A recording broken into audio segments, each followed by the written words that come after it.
हाय सांग मैंने आज गोटे नुआ फ्रेश सर्ट वीडियो को आपको बहुत ही स्वागत। आशा करूँ मैंने बहुत ही भल थे। तो मुझे बहुत भल अच्छी थंडा टी हो हालत पूरा खराब। तो से दी दिन होने वीडियो भी पोस्ट कर आज टी भल लगे तो भाविली आज वीडियो शूट करी। तो सकाल मोर जहाँ बासी कम धंदा था सब सारिकी बर्तमान मुझे बनैली ब्रेकफास्ट बनवाई बाहर। आज जेहतु हजबैंड घर थे भाविली आज ब्रेकफास्ट बनैबी। तो ब्रेकफास्ट जेहतु टी ठंडा हो भल लगुनि पार्टा टी मानने पार्टा टी मेडिसिन खाई भल लगुनि से भाविली कौन रागुआ रागुआ जिन बन खाइबी से सोयाबीन बतुरे देकी अटा चकड़ी रखीदेली।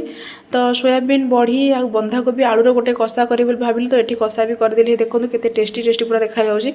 तो कर सारा पर रुटी सेकिदेली। तो ये ब्रेकफास्ट ऑलमोस्ट कंप्लीट। तो चली से डाकिया हजबैंड और झील जेहतु शोते से डाकिदेली से उठिक चले ब्रश करने ता भितर मु चली मोर गाधा पधा कम सारे ब्रेकफास्ट बन सारी रखीदे चली गाधा पधा। तो गाधे पाधे आसिक मोर जहाँ कम था ठाकुर पूजा आज यूजुआल ठाकुर पूजा तापर चौरा पूजा कलश बसा आमर सूर्य पूजा। तो से सब तो मत लग जाए टाइम। तो से सब मोर बर्तमान सारीदेली। तो देखो आज कलशटा ये देखा जाऊँगी। सबुदिन तो एमती डगर फुल मिलूँ बाकी ये तो आउ कि फुल मिलूनी आ जो गछ आनी से गचर तो फुल फुटिनी। तो पूजा पूजा सारा सांग होगी बस पड़ू समस्त खायापाई झील को आगुरी खावाई देती। तापर आम हजबैंड वाइफ बस पड़ू ब्रेकफास्ट करने। तो ब्रेकफास्ट कंप्लीट करदेलु। कंप्लीट कर सारा मुझे चली मोर लंच प्रिपेरेसन पाई।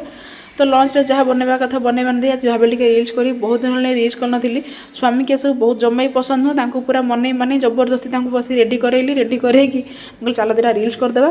तो देखो मोर मेकअप जिनसर अवस्था कड़िया है सब पड़ी पूरा घर खिलिया मिलिया है। तो सेगुड़ा सब सेम पकई पकई दे अलग रिल्स करदेलु। तो रिल्स जब आप देखा चाहिए मत कमेंट कले मुझे आईडी मेंशन करदेवी। तो रिल्स कर सारा भोक लगी जाता समय 1:30 पाखापाखि। तो बस पड़ू लंच करने। तो सांग होगी समस्ते लंच करदेलु। तापर मुझे चली बर्तमान शोया। तो सांग मैंने आज वीडियो थी एति आपको जब वीडियो भल लगे वीडियो को लाइक करके चैनल सब्सक्राइब करूँ। तो देखा पुनः नेक्स्ट वीडियो से पर्यंत रही नमस्कार। जय बजरंगबली।